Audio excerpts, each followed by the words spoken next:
You're listening to the B&H Photography Podcast. For 50 years, B&H has been the professional source for photography, video, audio, and more. For your favorite gear, news, and reviews, visit us at bnh.com or download the B&H app to your iPhone or Android device. Now here's your host, Derek Fassbender. You're listening to the B&H Photography Podcast. I'm your host, Derek Fassbender. I'm also the host of our new monthly series, Next Frame, in collaboration with creative producer Jill Waterman and audio engineer Mike Weinstein. How do you transition from being simply a friend with a camera to landing paid gigs with top fashion brands? All while juggling a budding photo career and the rigors of postgraduate study, along with sharing insider tips to inspire your community on the side. We answered these questions and more in this, our second episode of Next Frame, a monthly podcast series shining a light on rising creative talents. In addition to sharing the stories of our guests, we'll unpack their creative processes and gain fresh insight into today's photo industry. In today's show, we're speaking with Patience Ojionuka, a queer, Houston-raised, NYC-based photographer and psychology PhD student. Specializing in fashion and portraiture, Patience has worked on and assisted in projects for Teen Vogue, Wall Street Journal, Self Magazine, Who What Wear, Allure, and has had clients such as Tinder, Lex App, and National University. Outside the studio, you can find her singing a cappella, editing videos, or probably inappropriately doing doctoral homework at a party. Patience Ojionuka, welcome to the show. Thank you. Thank you so much for having me. What an intro. I was going to say, what an intro to you. That's quite a biography there. I mean, you kind of touch all the dots. You got all the creative and the musical stuff down on top of being a doctoral student, which I think is super impressive. Thank you. I think it's impressive too. I'm crazy. You said it, not me. I can only hold down one thing at a time. But obviously, the topic du jour, photography. How did you first get involved and interested in photography? Oh my gosh. I probably owe a big thanks to my sophomore year roommate. She happened to own a camera. And so I suddenly got interested in it as well. And I really got my start by doing like people's senior portraits in school or doing events here and there as an undergraduate. And it really just started out as a hobby. And I just loved taking pictures of my friends. And I also loved taking Polaroids at the time. And I kept upgrading my gear, getting more and better gear until it got to a point where I owned like a $2,000 camera. And I was like, all right, this can't be a hobby. I have to do something with it. Yeah, baby. We got to see some return on this investment. Let's get serious. And so it has just kind of snowballed from there.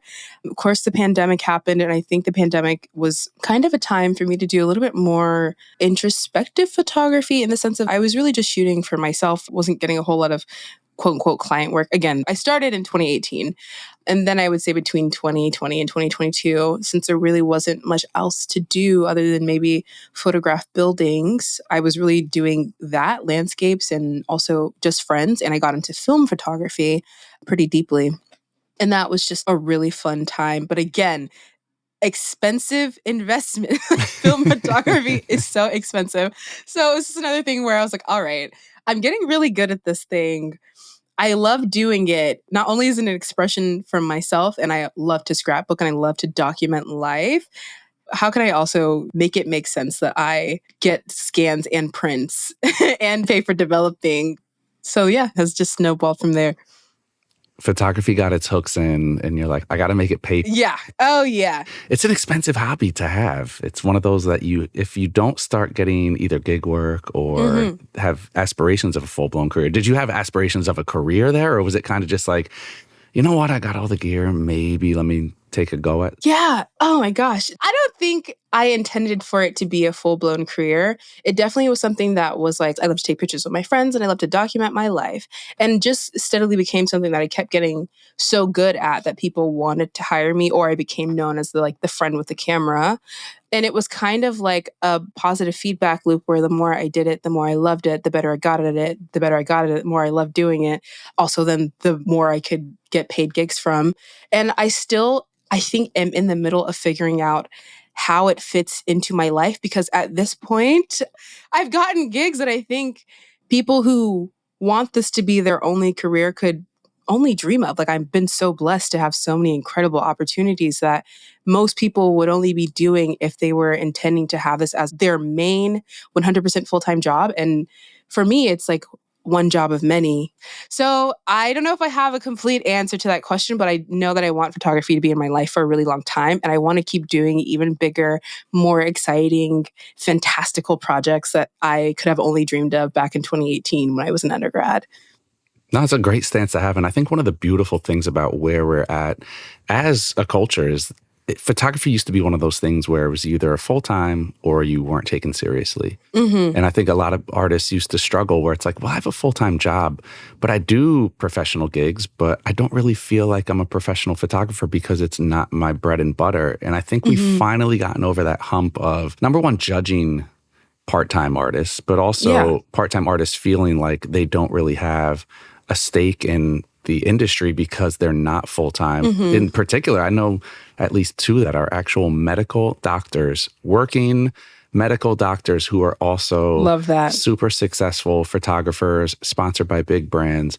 So I think we're in a great place where there's room to have a full-time job and room to be maybe not a full-time photographer, but a serious professional photographer who's deserving of the title. Now, I want to move to your connection to ASMP's Bridge Mentorship program, because a lot of what helps us navigate through these decisions is a mentor. And there's so many great mentorship programs. Can you talk about how you came in contact with ASMP's Bridge program? It was totally on a whim. I think maybe they ran some ads or posted about it on Instagram, as one does.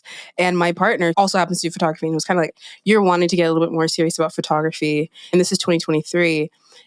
And of course, being the procrastinator that I am, I waited to the very last day. Didn't know if I was going to get it or not. It just seemed like such a good program that it was almost too good to be true. And then I got in. And now, 2 years later, I can definitively say that it changed my life in a way that I don't even know if they're aware. And by they, I mean like the mentors that were a part of the program. I think they're seeing the work that I've been doing and they're like, oh, wow, you really actually benefited from this a lot. So yeah, it was just a whim. I found it on Instagram and I sent it an application. I didn't think I was going to get in. I thought it was super exclusive. And then I just learned so much from that program. And I think it was less about the program necessarily teaching you one particular skill. Like, they weren't teaching you how to use a camera or necessarily how to use lights. I think the most important thing is that they showed how the life of a photographer, how it works. Like, they were really like, here's how you navigate the industry. And I think for me, the point that I was at, I was already making work that I feel like even now I'm still really proud of, but it just showed me like, oh, if I wanted to make this lucrative, and I really wanted to pursue this as a quote unquote side hustle, if you will, I could do it. It is actually within my reach. And the difference between me and the next successful photographer, there's not that big of a gap.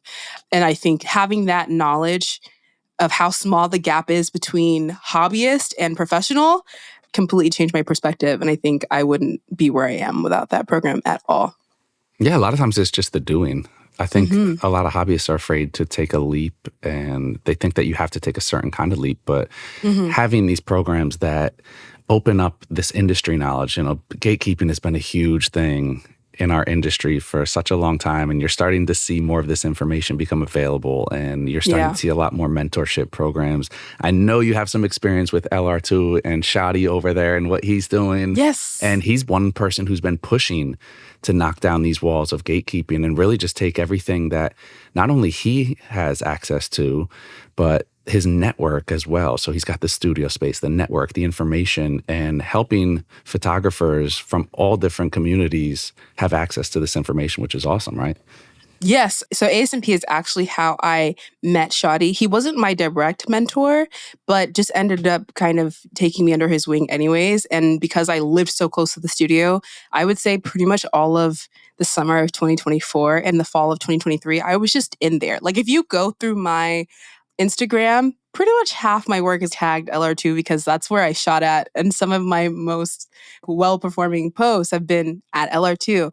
And it was just so incredibly helpful to have a space to just play. Like, it wasn't so much that he sat me down and taught me about lighting so much as I just had the space to play and figure it out myself. And that was what I needed. I would go and watch a YouTube video about how to light something. And then the next few days or sometime that week, I would go into the studio, bring a model and like try to recreate it as best as I could.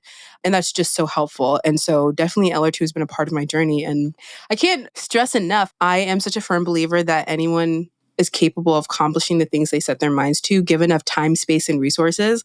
And that is exactly what I needed to make the jump between hobbyist to professional. It was just time, space, and resources. And that was what LR2 was for me. I don't think I could possibly phrase that any better. Time, space, resources. We're going to have to all write that one down. I was actually I swear, it's like you were in my head this weekend with what you just said about the space alone. Mm-hmm. I don't think people realize how important space is. You don't realize it until you have a space where you can create in. Yeah. And it's just like the conversation I was having yesterday with another creative that I randomly bumped into. And it's the fact of when you want to create something and you have a space, you can just do it. You don't need to book something. There's no layover time. You don't need to put things together. You're kind of just already there and you can create. Can you talk a little bit more about how having that space opened up your creativity? Oh my gosh. Well, LR2 just has so much equipment that is available. So I think that if you were to do a kind of analysis across studios in New York City, I think LR2 really stands up. So I would look at lighting tutorials and be like, how many lights does this require? Can I make this in the studio? And 9 times out of 10, the answer was yes, I could create it. So just having a space to go and create is just incredible. I could host an entire editorial, have an entire day of shooting. And even though I wasn't yet booking huge gigs, I just needed to make a portfolio that I was proud of. And I was able to do that using LR2. There's just nothing like having an idea and then immediately being able to execute. Because I find so often that being caught up on location, like when I have an idea, but where can I do it? Where am I supposed to have this? Where can I go? Especially if you want to do something in the studio, because the cost really adds up.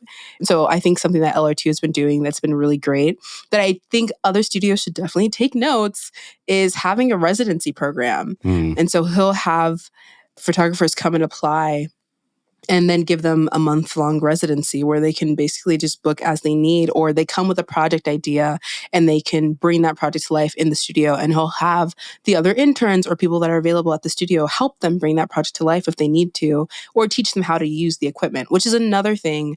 As much as I love YouTube University, there's also some things that you just won't know until you are able to do. There's just some things about how the gear feels or how lighting looks and behaves that you just won't have the knowledge of unless you're able to go out and try it. And so many people don't have access to $2,000 pro photo lights, or like how many of our thousands of dollars pro photo is. So yeah, definitely was such a huge part of my journey. Yeah, and I'm going to agree with you, and we'll kind of dig on that. There's a certain feeling, and it goes way beyond the, inverse square law and settings and all the technical jargon. It's just a feel. And I think lighting is something that you can feel yourself out with lighting. You don't have to have explicit knowledge of the technical side, but you can get in there with lights and space, again, resources, time, and space, and you can make things happen. Now, I know you dedicate a lot of your TikTok presence to your lighting stuff, and through looking at your work, we see why a space is essential, because it's studio, it's fashion, it's people related. I want to talk about your love of lighting. I mean, it seems like your passion is in fashion. It gives me Vogue. That's the look it gives to me. And you do have some stuff that's outside of the studio, but I can tell your passion lies in, I'm looking through your lighting. It's like different schematics, different looks, different moods. So can you talk about your journey in learning lighting and, again, expanding on that idea of no gatekeeping and passing on what you learn onto others? Yeah. Oh my gosh, yes. You can't see me, but I'm tucking my imaginary hair behind my ear. I'm also bald, so I don't have hair, but I think I was drawn to learning about lighting precisely because I didn't know anything about it. I was like, if there is something that is holding me back about photography. If there's something I don't know, I want to know it if I want to take on professional jobs. And around this time, again, so this is 2023, I'm just sort of developing a taste and an idea for what I want my quote unquote style to be, and started finding myself gravitating more towards studio work and things that required lighting, but I didn't know anything about it. And it really started with one shoot with my actual mentor in the ASMP program. His name is JJ Redditon. Hey, JJ, I hope you're listening to this. And we did a shoot outside. It was just one light. And from there, I kind of was very obsessed with the look. I was like, oh my gosh, this is so cool. How can I learn more? And at the same time, noticing that although, again, you can learn so much on YouTube, most photographers are not going to give you the secret sauce. They're not going to tell you how the sausage is made because that's usually part of their signature style. So you might find tutorials on YouTube or wherever else that are going to teach you the basics, but it felt like so many of them are not really stylized. They're not really going super into depth. Now, there are definitely some YouTubers out there, but I just felt like there was something missing. So it was a combination of how can I close the gap between the taste that I have and the work that I'm currently creating. And I think that honestly, being a photographer or like being an artist of any sort is constantly trying to close the gap between taste and what you're capable of. And that's where I found myself. And I just have come to love it a lot and think that it just makes a photo so interesting and in a way that I cannot completely describe or capture. And it also almost feels like a puzzle to me. And the more I learned about it, the more I couldn't unsee it. Anytime I look at a photo, I'm always thinking about where the shadow is falling or like where is the light falling? How is the light being shaped in this image? It could be any image. And it's fun for me because when I first started trying to do studio work in 2023, I didn't understand any of it. I was so confused. I would go to one of my mentors and be like, what do you think this light setup is? And he would tell us. And he'd be like, how could you possibly know this? And now I'm kind of in that position where I look at an image and I'm like, I bet I could recreate that. That would be so cool. You're getting to the point where you're going to be sitting there in a random room. You're going to be at like a house party and you're like, wow, that light is really cool over there. And over here, Yes! I like how they're in the shadows. And it's like your entire life becomes consumed with the light in this room sucks. How could I make it better? And I think that's an important thing for advancing in your work and your style and developing your own vision. So how do you feel you have already advanced from the patients that first started to where you are now? How has the transition been? Are you a much different photographer? Have you changed as far as what you're into or what your strengths are? Yes. Well, of course. I think both, one, in technical skill, like I think I am technically a better photographer in knowing more about gear. And it only took really, I think, 1 or 2 sessions of my mentor sitting down with me. It's really cool to just know more about the equipment. I feel I have a very pragmatic approach to photography in that I really do believe that a lot of it is taste and some of it is gear, but understanding the gear is so important to get you to the next level. And I think from where I was in 2023, I just know more about how it all works. I don't have all the language because I wasn't trained in that way. I didn't take classes about it, but I do have an understanding of how the technology works, what sort of features or settings are going to get you what you need. And I feel like that's often so much of the hump that even like women photographers, I think, feel intimidated by and why it's maybe considered such like a boys' world. So that is one part, having more technical knowledge about photography.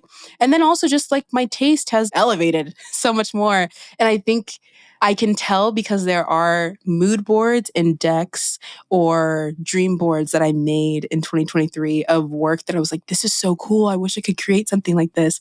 I'm looking back 2 years later and be like, oh, this is like kind of corny. Not only do I not care for this work, I actually think I could do it better.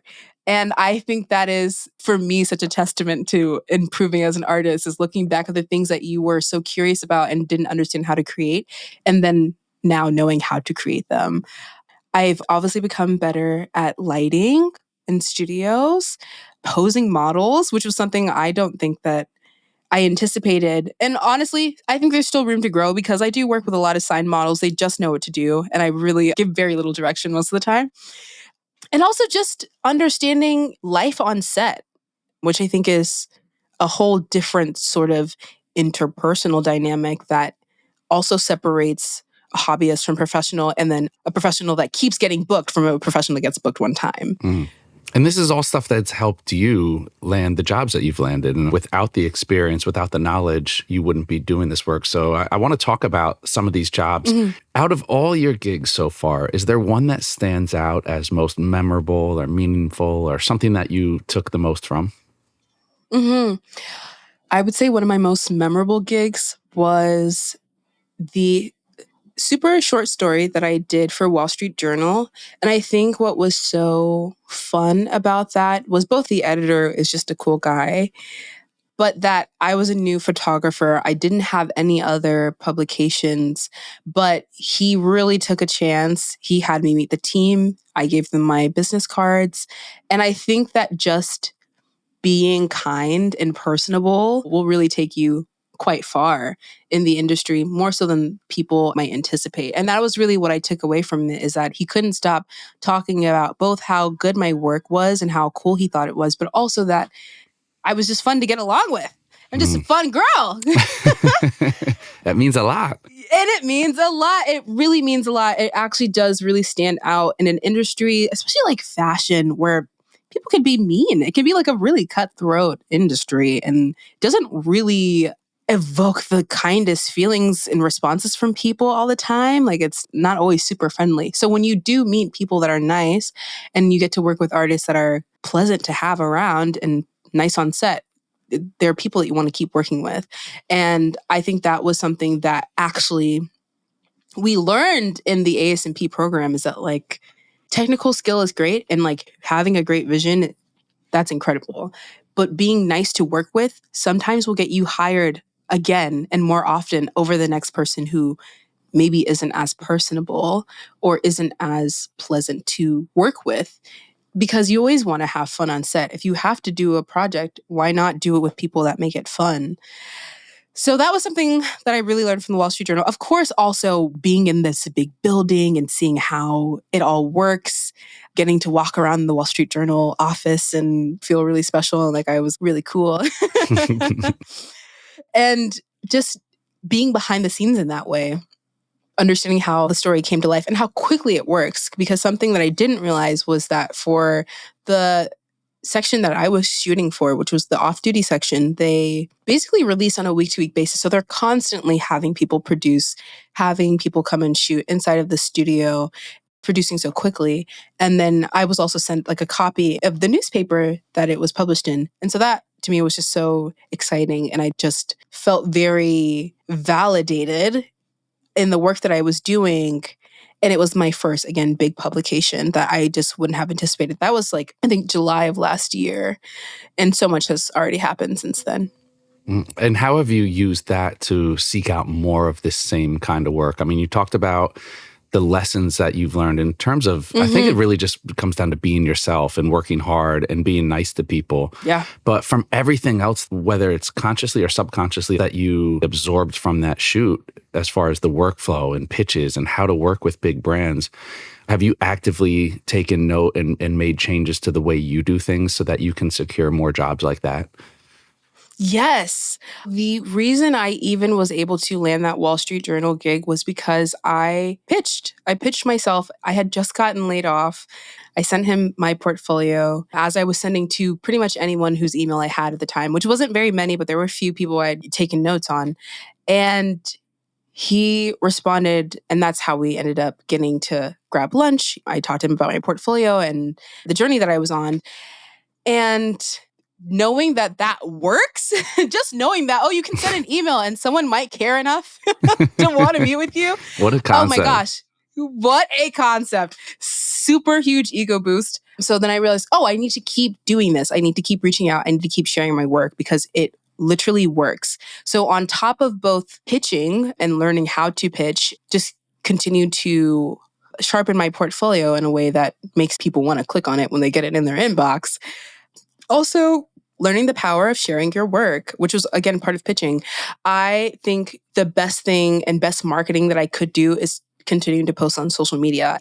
It is a double-edged sword in that it is unfortunate that things are this way, that social media is so powerful. And it's also so cool that it is as powerful as it is, because I think more than even pitching, and I've sent quite a few emails out. I reach out to editors all the time ever since the Wall Street Journal thing worked out for me.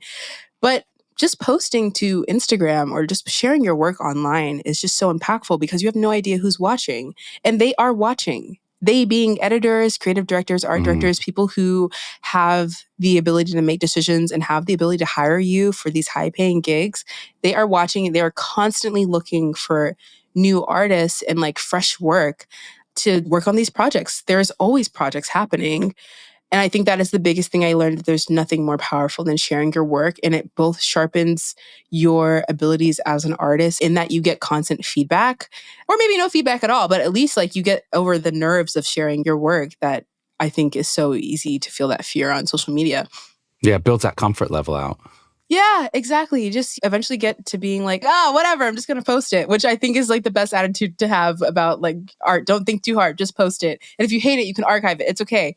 So I think those are the biggest takeaways, is that you should be sharing your work. And that looks like pitching, cold emails, and just posting online. And it is unfortunate that it feels like gone are the days of just like having work that is so good that someone notices you and like scouts you. I think you really have to be pushing yourself all the time. Totally. What about social media strategy? I mean, do you have a strategy? Is it TikTok, Instagram? Are you fine-tuning this towards what you do best, or what do you recommend people do? Especially for the younger photographers, for people that are your age who are trying to break in and do the same jobs that you're doing. What do you recommend they do as far as social media? I hate to say become a content creator, but man. If it works, right? Man, does it work? Oh my gosh. I think even just, again, posting even in the regular way, if you just want to post a carousel of your work and share your work as you continue, and you have to continue. You can't just like post your work a few times and then like months or years pass and you don't post anything. I would say my current strategy is a little wonky because I just do so many things. So my Instagram and TikTok and a little bit of YouTube is a combination of, I am talking about lighting and I'm doing tutorials, but then I'm also talking about like the power of friendship and the power of love and community. And then, talking about being a doctoral student. So it's kind of a little bit all over the place, which is why I would say that mine is a little bit more content creation forward and a little bit about storytelling. Okay. But I think, honestly, even if you are a photographer and you just want to like slap your photos into a little reel and post that, you truly don't know how something is going to perform until you post it. That could be the reel that completely changes your life. And I say this because it literally happened to me, which is when I got laid off. A few days later, I posted a reel. I was like, my name is Patience. I just got laid off from my job. Here's my work. Viral. Instantly. I was not expecting it at all. It was just kind of like, okay, I just need to post something. I really have been sitting on a lot of behind the scenes footage because I was waiting for the perfect time to start, which, reminder to anybody listening, the perfect time to start is right now. I just posted it and it got a reaction that I just wasn't expecting. And that could happen to you. That could happen to anyone, which is why I like to say that posting your work is truly sometimes like a lottery ticket and you just don't know how it's going to take off.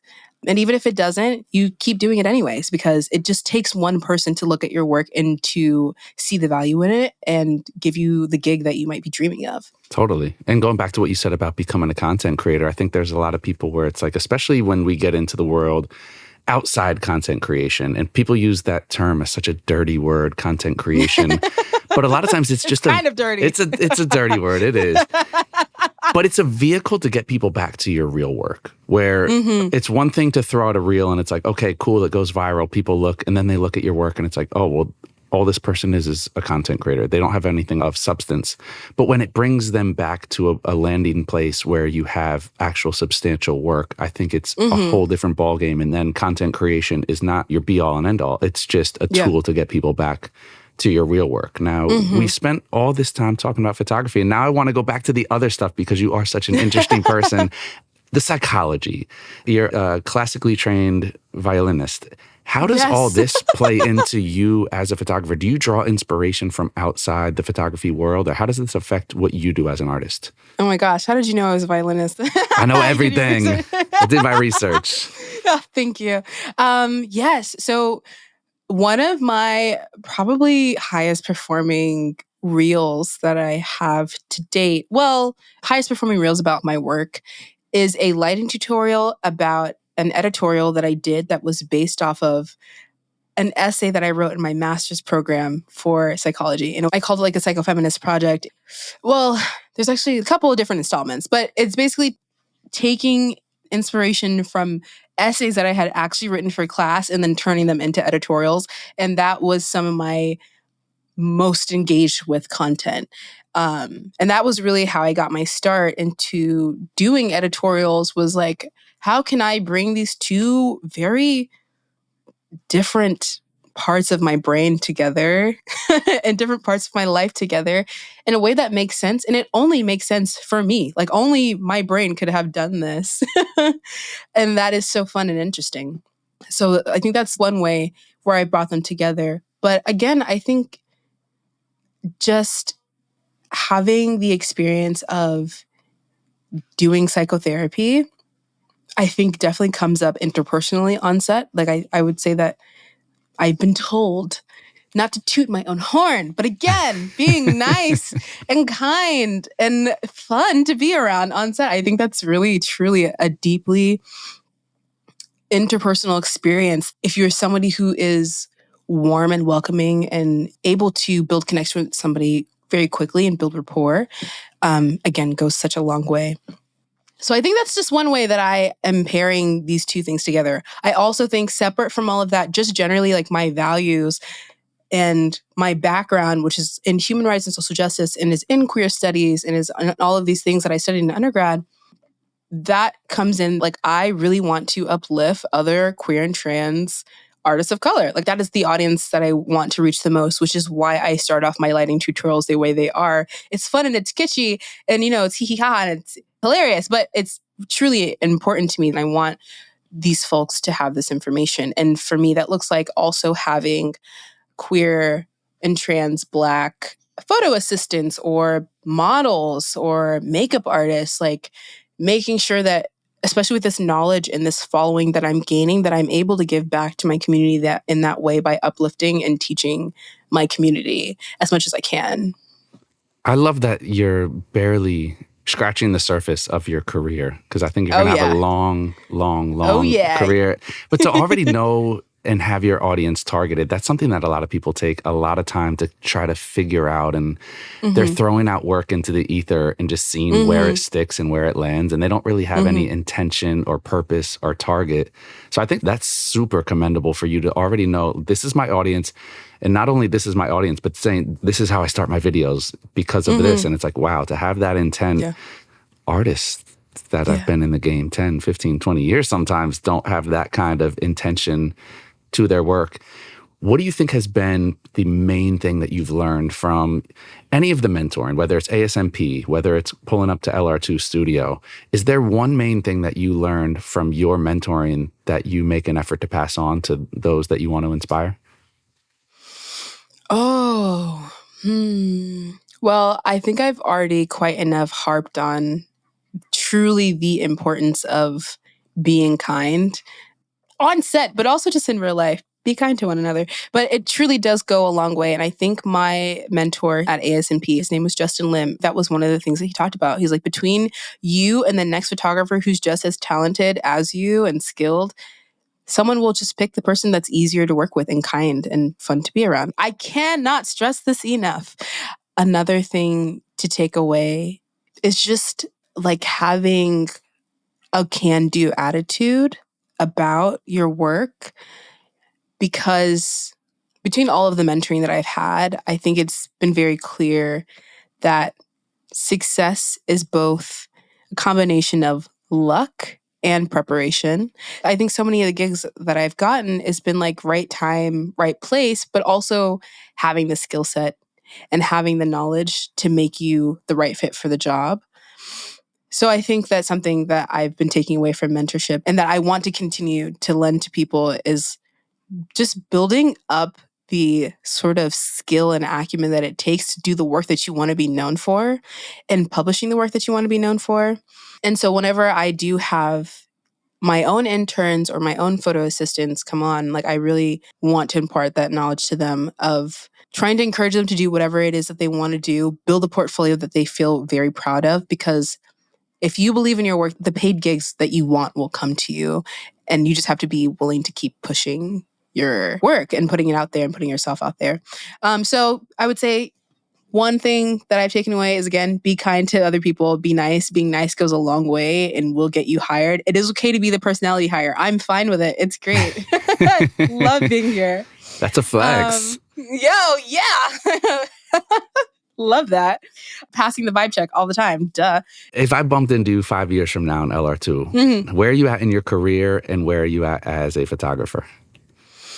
As a photographer, I would love to continue to be doing editorials for publications. I would love to be booking campaigns, have my work on billboards, mentoring probably in some capacity. I feel like I'm already doing it a little bit. I have some sort of very soft intern roles that I have debuted that are kind of out there, and I'm teaching a couple people one-on-one. I would love to have a lighting class or have done some sort of lighting workshop, maybe even have launched my YouTube, which has an extensive level of tutorials of some sort. And maybe one day even a book where I can collect all of the sort of lighting tutorials that I've done and put them into a book or a manual of some sort that people can use.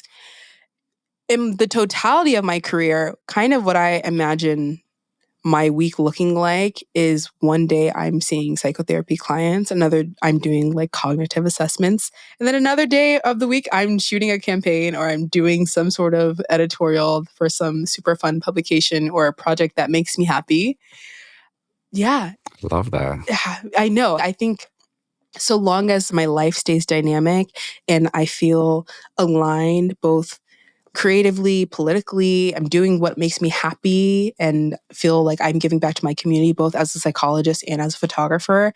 That is the goal in 5 years. And 5 years from now, hopefully I've graduated. Ideally, I'm done with my PhD. I should have actually said that one first. You know, they say on average, like, oh, your program is supposed to be 5 years, but it might take you 6 or even 7. And I was like, I rebuke that. I would say those are some of the goals. As somebody who took 5 years to do undergrad, yeah, I think you're good. Now, look, we talked about some of your past projects, stuff you've worked on. I want to know, what do you have in the future? Are there projects you're working on now or anything upcoming that you're excited about? Oh my God. This is the thing that I'm like, okay, let me save this to the end. I'm actually in the middle of editing. And I think by the time this comes out, these will have been released. So I think I can talk about them. My very first editorial for Teen Vogue. It's awesome. I know. I was so excited about it. It literally just happened last Wednesday. And it is Shelly and Alandria from Love Island. And they are the sweetest sweethearts. And I'm so excited for these photos. They look super beautiful. And I think it was just so gratifying and such a full circle moment because, again, when I was in the ASMP program, they actually made us reach out to at least one photographer and ask them to assist. I happened to reach out to a photographer whose work I really loved. I reached out to her on Instagram. And I think truly, again, it's been really cool now, 2 years after this program, to reflect on all the sort of different inflection points that I didn't realize were inflection points at the time or couldn't have imagined that they would take me where they've taken me. But she says yes to me assisting her. So then I end up assisting her for a set where she's working for Teen Vogue back in 2023. And ever since being on that set, I kind of kept up with the editors and kept in touch with the folks that were working on the team. And then they finally reached out to me almost 2 years later, asking me to shoot this editorial. Wow. Yeah. And so as we are talking, I was actually in the middle of trying to edit these photos. They might go live this week. Yeah. It was just such a full circle moment. And I feel like everything I have done has really led up to this moment and led up to this project. Back in October, there's a video that I made about me making a dream board, basically of all the goals that I had. And Teen Vogue is actually on there, along with a couple of other brands that I have also gotten to work with as a content creator. That's been so cool. But yeah, that is probably the thing I'm most excited about. And I really do think that I got along with the team. So I think we're probably going to end up doing a lot more stuff together in the future. Very exciting. I love that.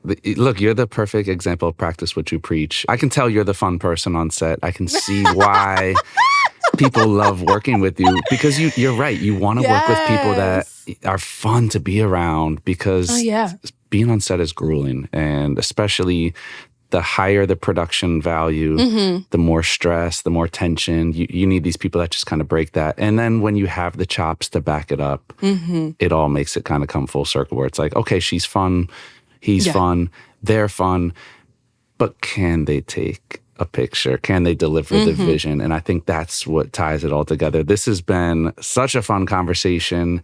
Where can we learn more about your work, Patience? Where can we keep up on all your happenings? Oh my gosh. Okay, so you can take a look at my website, which is patienceojionuka.com, or you can follow, like, share, comment, whatever on TikTok, Instagram, YouTube, Patience Ojionuka. It is just my first and last name on all of those platforms. Come check me out. I love it. Well, Patience, such a pleasure having you on. I'm going to follow up with you down the road because I see big things. I'm going to check in on Shotti, make sure that he keeps plugging. We got to get you out in the streets with the psychology background and your technical chops with working with people. I would love to see you out in the streets creating work and really just interacting with people. You have such a good, infectious vibe. So I want to thank you again for joining us today. Of course. Thank you so much for having me. Our pleasure. And of course, to all of our listeners, thank you as well for joining us today. If you are a fan of the show but are not yet a subscriber, head on over to Apple Podcasts, Spotify, B&H's YouTube channel, or wherever you get your podcasts and click subscribe. You can also find us on the Explorer blog, where we post photos from our guests along with our show notes. And please join us on Facebook at the B&H Photography Podcast group, where you can share your favorite photos and comment about the show. I'm your host, Derek Fassbender. Jill Waterman is our creative producer. Episodes are recorded, mixed, and edited by technical producer Mike Weinstein, and our executive producer is Richard Stevens. On behalf of us all, thank you so much for tuning in today.